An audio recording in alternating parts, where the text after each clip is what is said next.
Hello, my name is Nicole Bohatch, and I'm here today with 1997 Plum graduate and 2019 Distinguished Alumni Inductee, Ms. Andrea Redinger. How are you doing today, Andrea? Very good. Thank you for having me.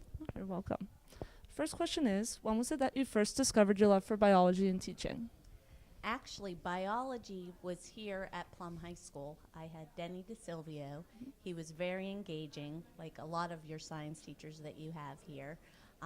Education came a little bit later. I didn't really know what my pathway wanted to be. I thought I wanted to be a surgeon, and then everything pointed me back towards education. Very nice. You were an integral part in founding the Pennsylvania Science Curriculum Council. Can you tell us a bit more about it? Sure. There's actually science teachers here in your building that are involved in it. Back in 2010, we used to take PSSAs in science, and then there was a transition over to the biology Keystone exam, which was very content specific. And there were a lot of teachers that were nervous about this transition. You know, it's high stakes testing, and we wanted to be there to support each other. So it's administrators, teachers, people from PDE, like they just come in and we just support each other through the process. Very nice. So, your passion for teaching is shown through all of your recognitions that you've received at various levels. What do these recognitions mean to you? I mean, that's great that I was out there in the forefront, but it's not just me. I think it reflects a lot on my family, my hard work, my school district. I'm at Greensburg-Salem High School.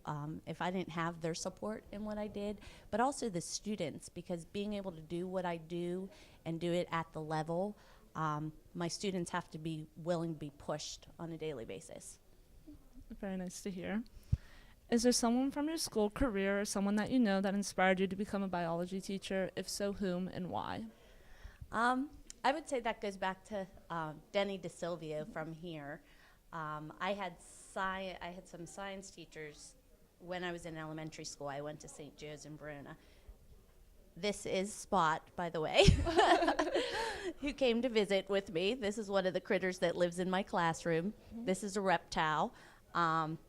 I use animals a lot in my classroom for teaching purposes, from my first biology class to plant and animal biology, but he wanted to check things out as we came along. I've had a lot of very influential educators along the way. I don't necessarily know if there was one. I guess coming back to education, that was a big choice. I want to say that wasn't the pathway that I chose for myself, but I'm very happy with it. And you have to be happy with what you choose, and you want to enjoy what you do. That's very important. Why do you feel that it is not only important to share your knowledge with students, but with other teachers as well? Teaching, like any other profession, like you have to beg, borrow, and steal, I always say. You have to be there to support each other. You're not out to reinvent the wheel. You want to learn from others, make it better, not be afraid to fail, to be able to say, hey, my students aren't getting genetics. I need help. What can we do? And if I have that attitude, then my students take that attitude. I was a bit surprised when I saw all the animals in your biography photograph. Have you always had a love for animals, and why did you decide to introduce them into the classroom? So yes, I've always had a love for animals. Let me see if I can get another one out while I'm here. We talk a lot at Greensburg-Salem about making connections to your school. And for some students, you know, they may be more animal people. So this is Harry, Ooh. my tarantula. I've had Harry for a very long time now. Harry's probably about 15, I want to say. But a lot of my students, their job is to take care of the animals. They come in.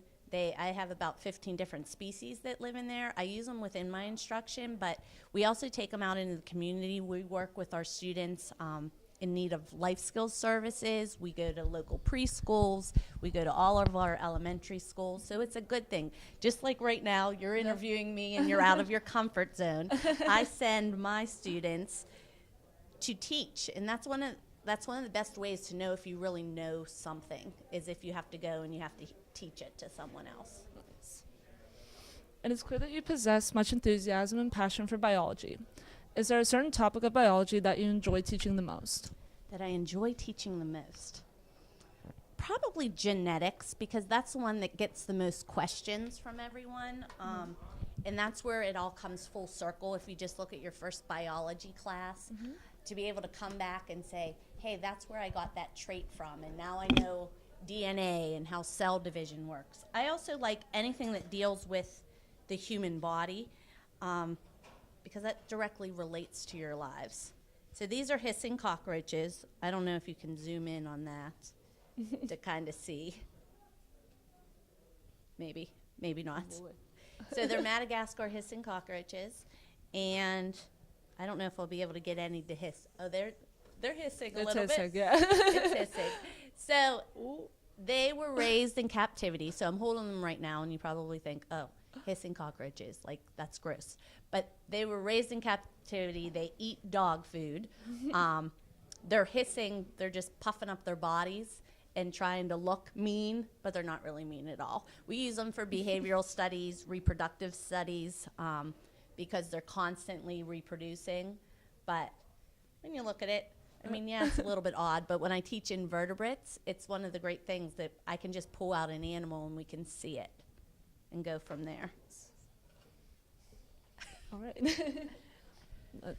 When you're not busy teaching others, both students and non-students, what do you enjoy doing in your free time? In my free time, I have 3 children and my husband. So David, Everett is 12, Patty is 10, and Sam is 6. So you can find me on a ball field, a basketball court, somewhere. I'm usually coaching a sport. I played sports when I was here. I played basketball and volleyball. And I like doing that, and I like working with my kids and just being out there. Very nice. It's clear from your biography that you're very passionate about teaching science. Tell us about something that you're passionate about outside of the classroom. Outside of the classroom, I like taking pictures. My kids, now that they're getting a little bit older, say that I would be happy if they had a camera attached to them constantly. And they will appreciate it later on when there are photographs of themselves.